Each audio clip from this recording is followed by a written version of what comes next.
ਮੀਆਂ ਸਾਹਿਬ ਫਰਮਾਉਂਦੇ ਨੇ ਮਾਣ ਨਾ ਕਰੀਏ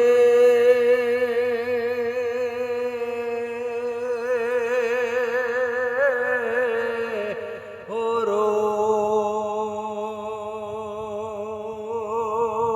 ਭੁਖੜੇ ਦਾ ਮਾਣ ਨਾ ਕਰੀਏ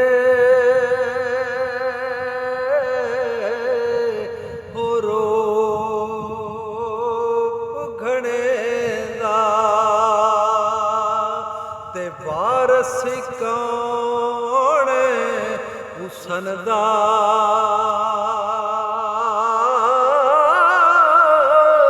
ਉਹ ਸਦਾ ਨਾ ਰਸਣ ਉਹ ਸ਼ਾਖਾਂ ਹਰੀਆਂ ਤੇ ਸਦਾ ਨਾ ਫੁੱਲ ਚਮਨ ਦਾ